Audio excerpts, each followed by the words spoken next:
ओ hello बच्चों। आज हम बात करने वाले हैं क्लास 12th बोर्ड के बारे में। और मैं डिस्कस करने वाला हूँ फिजिक्स, जिसमें चैप्टर हम लोग डिस्कस करेंगे करंट इलेक्ट्रिसिटी के बारे में।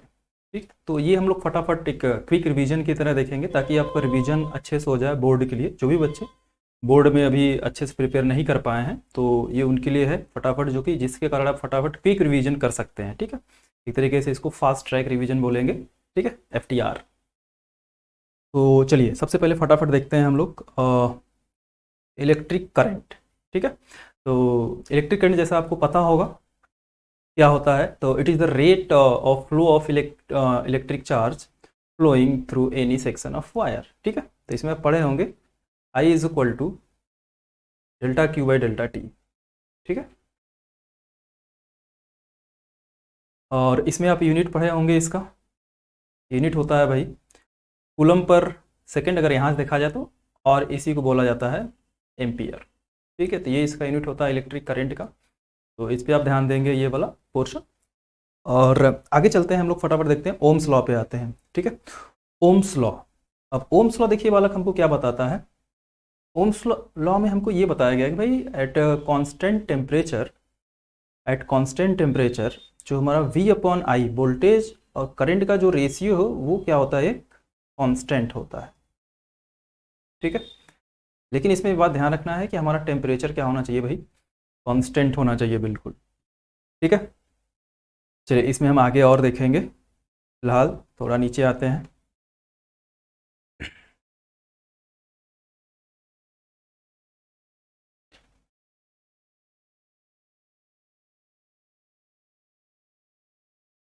गुड।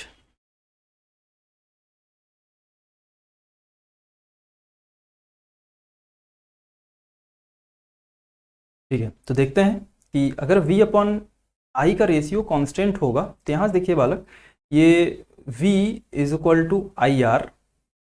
तो जो यहाँ पे V upon I is equal to constant पढ़े थे हम लोग। ठीक है, इसी कांस्टेंट को बोला जाता है रजिस्टेंस। ठीक है, और इसको हम लोग R से डिनोट करते हैं। ठीक है, यहाँ पर नीचे जैसा लिखा है, where R is a constant for given conductor.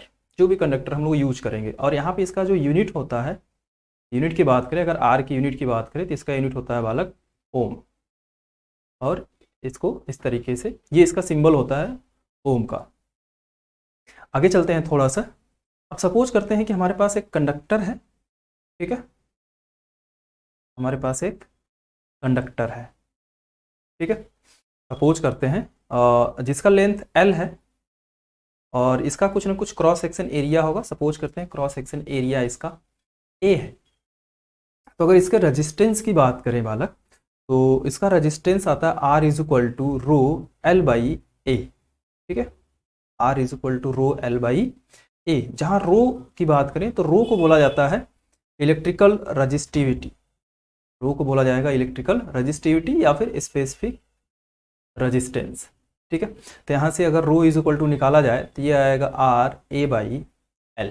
ठीक है, अगर इसके यूनिट की बात करें, यूनिट, अगर इसके यूनिट की हम लोग बात करेंगे बालक, तो इसका यूनिट होता है, अगर देखें आप तो ओम मीटर। इसका यूनिट क्या होगा, ओम मीटर।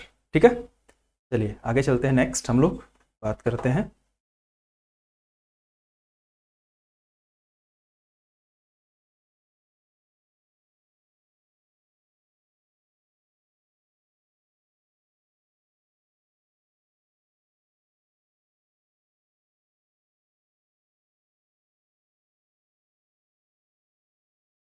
चलिए आगे देखते हैं, आगे बात करते हैं कंडक्टेंस के बारे में एंड इलेक्ट्रिकल कंडक्टिविटी। ठीक है, तो अगर कंडक्टेंस के बारे में बात करें तो कंडक्टेंस को G से डिनोट किया जाता है, और कंडक्टेंस हमारा जो होता है 1 अपॉन रेजिस्टेंस, या इसको बोल सकते हैं it is the reciprocal of the resistance is called conductance. ठीक है, अब यहाँ पे R का इज इक्वल टू फॉर्मूला हमने पढ़ा है रो एल बाई ए। ठीक है, अभी हमने पढ़ा। अब R की वैल्यू पुट करेंगे तब हमारा जो कंडक्टेंस आएगा उसको लिखा जाए, इसका रेसिप्रोकल कर दीजिए आप, तो A अपॉन रो एल हो जाएगा। ठीक है, इसी में एक नया टर्म आता है इलेक्ट्रिकल कंडक्टिविटी। ठीक है, इलेक्ट्रिकल कंडक्टिविटी ये दिख रहा होगा आपको, इसको हम लोग सिग्मा से डिनोट करते हैं, सिग्मा से। और इलेक्ट्रिकल कंडक्टिविटी की अगर बात करें, कंडक्टिविटी, तो ये होता है 1 अपॉन रजिस्टिविटी। ठीक है, ये क्या होता है? 1 अपॉन रजिस्टिविटी। और इसके यूनिट की अगर बात करें हम लोग, इसके यूनिट की बात करें तो जैसा कि रजिस्टिविटी के यूनिट हमने पढ़ा था ओम मीटर। ठीक है, तो इसको लिखा जाता है ओम इनवर्स, मीटर इनवर्स लिख सकते हैं यहाँ पे हम लोग। ठीक है, चलिए इसी के साथ आगे चलते हैं हम लोग फटाफट। आगे बात करने वाले हैं हम लोग ड्रिफ्ट वेलोसिटी के बारे में। ठीक है, तो ड्रिफ्ट वेलोसिटी के बारे में देखते हैं थोड़ा सा। देखिए ड्रिफ्ट वेलोसिटी क्या होता है, सपोज करते हैं कि हमारे पास एक कंडक्टर है। ठीक है, क्या एक कंडक्टर है भाई, जिसका कुछ क्रॉस सेक्शन एरिया है, और सपोज करते हैं कि इसका लेंथ कितना है, एल के बराबर। अब कोई भी कंडक्टर है तो इसके अंदर फ्री इलेक्ट्रॉन्स होते हैं। ठीक है, क्या होते हैं? फ्री इलेक्ट्रॉन्स होते हैं, जो कि इस कंडक्टर के अंदर जिग जैग मोशन करते रहते हैं या फिर वाइब्रेट करते रहते हैं। ये सपोज करते कहीं इधर जा रहा होगा, ये इधर जा रहा होगा, कुछ इस तरीके से। ठीक है, कुछ ऐसा, इस तरीके से ये मोशन कर रहे हैं। अब इनका हम इनिशियल एवरेज वेलोसिटी निकालें। इनिशियल अगर एवरेज वेलोसिटी निकाला जाता है तो इसका जो एवरेज वेलोसिटी आएगा वो 0 आएगा। ठीक है, क्योंकि कोई देखिए अगर एक इलेक्ट्रॉन कहीं इधर जा रहा हो, कोई दूसरा कहीं इस डायरेक्शन में जा रहा होगा। ठीक है, तो ये क्या करेंगे, एक दूसरे को कैंसिल आउट कर देते हैं। तो हम बात करते हैं ड्रिफ्ट वेलोसिटी के बारे में थोड़ा सा। तो जो ड्रिफ्ट वेलोसिटी होती है, इसकी जो ड्रिफ्ट वेलोसिटी होगी, ड्रिफ्ट वेलोसिटी को यहाँ वी से डिनोट करेंगे। ठीक है, तो V D is equal to, यहाँ पे जो आता है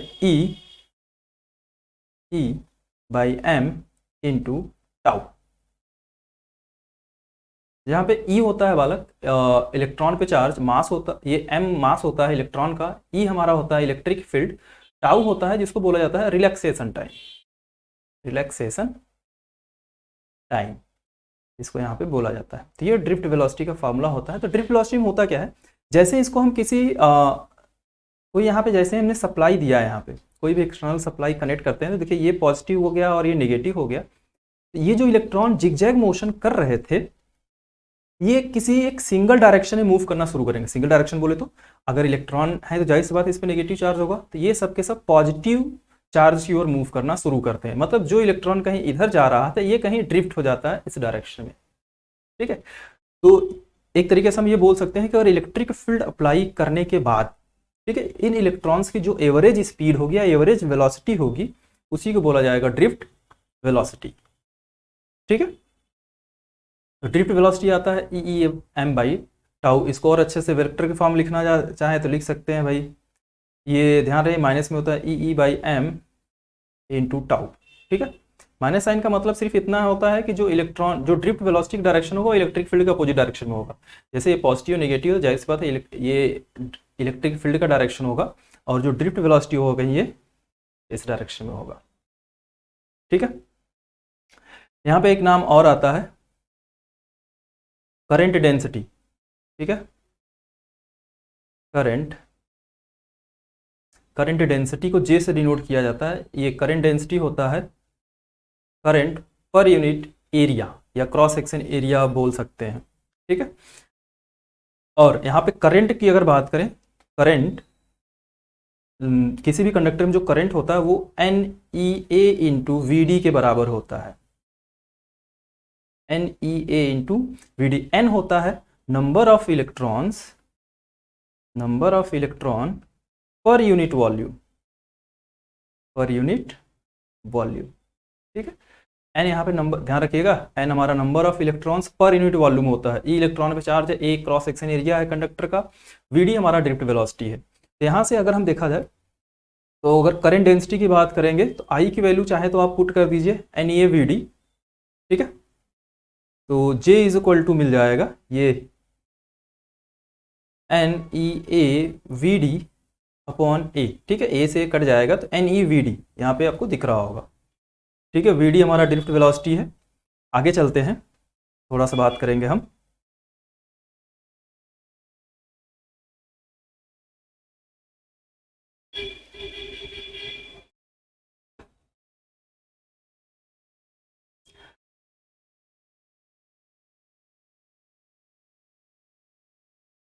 देखिए ऐसे कौन कौन से फैक्टर हैं जो कि रेजिस्टेंस को इफेक्ट डालते हैं, ठीक है। तो हमने फार्मूला पढ़ा था R is equal to rho L by A. तो देखा जाए तो रेजिस्टेंस जो है वो डायरेक्टली प्रोपोर्शनल होता है लेंथ के, ठीक है। मतलब किसी भी कंडक्टर का लेंथ बढ़ाएंगे तो जाहिर सी बात है रेजिस्टेंस भी क्या होगा भाई, इंक्रीज करेगा।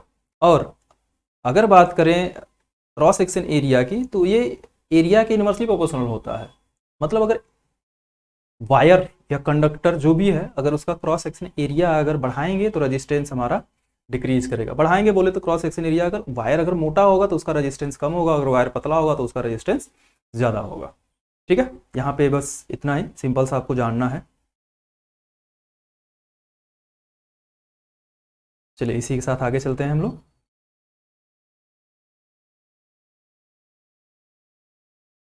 ये पढ़ लिए हैं, आगे हम लोग बात करते हैं कार्बन रजिस्टर्स के बारे में, ठीक है। अगर मैं कार्बन रजिस्टर की बात करूं तो हमें ये जानना है कि कोई भी अगर रजिस्टर्स हमें गिवन है, जैसे आप लैब में गए होंगे अगर कभी तो रजिस्टर्स देखे होंगे, ठीक है। तो किसी भी रजिस्टर की वैल्यू कितनी है या कितने ओम का है, ये हम लोग यहाँ से फाइंड करेंगे, ठीक है। तो उसके लिए आपको कुछ नंबर्स याद रखने होंगे और कुछ कलर याद रखने होंगे, वो सीरियल वाइज आपको याद करना है। जैसे फर्स्ट पे black, brown, red, orange and yellow, green, blue, violet, grey, white, gold, silver and no colour. हमें मेन यहाँ 9 तक याद रखना है, ये बात ध्यान रखेंगे आप, ठीक है। वाइट तक आपको याद रखना है, ठीक है। वाइट तक आपको पूरा पूरा याद रखना है। जिसमें नंबरिंग की गई है आपको शुरू से याद रखना है। जैसे ब्लैक कलर है तो इसका नंबर 0 रहेगा, 0 से 9 तक आपको याद रखना है और ये पूरा सीरियल वाइज याद रखना है आपको, ठीक है। और जैसे ब्लैक कलर है तो उसपे जो मल्टीपल होगा 1 होगा, ब्राउन का 10 टू द पावर 1 होगा, रेड का 10 के पावर 2 होगा। ये मल्टीपल दिया गया है, किस तरीके से फाइंड करना है ये मैं आपको अभी बता देता हूँ। बाकी ये जो बाकी 3 कलर दिए हैं, gold, silver and no colour, ये आपको टॉलरेंस दिए गए हैं, ठीक है। मतलब कितने % का टॉलरेंस होता है ये आपको बताएगा, ठीक है। और ये मल्टीपल दिया गया है, कितने से मल्टीप्लिकेशन आपको करना है। कोई भी अगर कार्बन रजिस्टर हमारे पास रहा तो, जैसे अगर गोल्ड कलर रहा तो उसमें 5% का टॉलरेंस होता है, सिल्वर कलर रहा तो 10% का टॉलरेंस होता है, एंड अगर कोई कलर नहीं है तो उसमें 20% तक का टॉलरेंस रहता है। जैसे कोई भी कार्बन रजिस्टर है तो देखिए, जैसे मान लेते हैं ये एक रजिस्टर हम लोग यहाँ पे ले लेते हैं, ठीक है। चलिए एक कलर ये रहेगा, एक कलर ये हो गया हमारा, एंड यहाँ पे 3 कलर हो गए और 4th कलर यहाँ पे ले लेते हैं, ठीक है। ये जो होता है ये हमको टॉलरेंस बताता है, यहाँ पे जो भी कलर रहेगा, ठीक है। यहाँ जो भी कलर रहेगा ये हमको टॉलरेंस, यही या तो गोल्ड कलर हो सकता है, या तो सिल्वर कलर हो सकता है, या फिर कोई कलर नहीं रहेगा, ठीक है। अगर ये वाला टॉलरेंस वाला अगर गोल्ड कलर रहा तो इसमें 5% का टॉलरेंस होगा, और अगर सिल्वर कलर रहा तो 10% का टॉलरेंस होगा, और कोई भी कलर नहीं रहा यहाँ पे तो 20% तक का टॉलरेंस होगा। और ये आपको 3 कलर दिए रहेंगे, ठीक है। तो इस तरीके से आप फाइंड करेंगे कि कोई भी कार्बन रजिस्टर्स कितने ओम का होता है यहाँ पे, ठीक है। चलिए इसी के साथ आगे चलेंगे हम अब।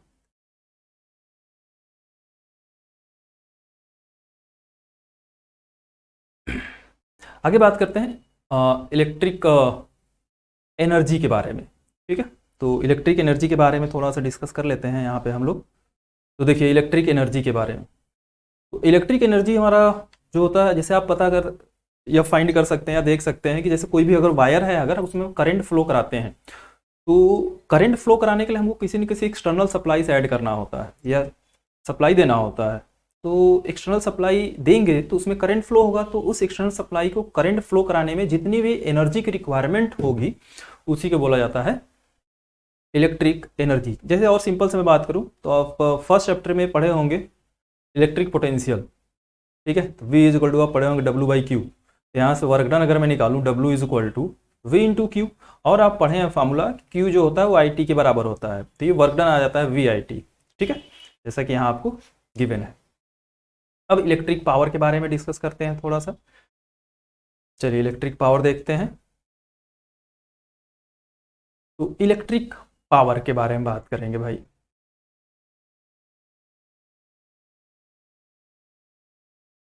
देखिए इलेक्ट्रिक पावर को हम लोग P से डिनोट करते हैं, और ये पावर जो होता है ये वर्क डन अपॉन टाइम के बराबर होता है, और इसका जो यूनिट होगा भाई ये वाट के बराबर होगा, और इसको W से डिनोट करेंगे हम लोग, ठीक है। और इसका फार्मूला, अलग अलग तरह के फार्मूले होते हैं, वो फार्मूले हम लोग यहाँ पे देख लेते हैं। जैसे P इज इक्वल टू, हमने पढ़ा W is equal to V I T होता है, कौन टी कट गया, V इंटू आई मिल गया हमें, ठीक है। ओम्स लॉ से क्या करते हैं, V की वैल्यू पुट कर दिए आई आर, तो अगर पुट करेंगे तो ये आई स्क्वायर इंटू आर हो जाएगा, ठीक है। आई V की वैल्यू आई आर पुट करेंगे हम लोग, और अगर V जैसे वैसे रखना है और I को रिप्लेस करना है तो आई इज इक्वल टू लिखा जा सकता है V बाई आर, तो ये मिल जाएगा V स्क्वायर बाई आर, ठीक है। तो इस तरीके से फार्मूले आप फाइंड कर लेंगे इलेक्ट्रिक पावर के। चलिए, तो आज के लिए बस इतना ही।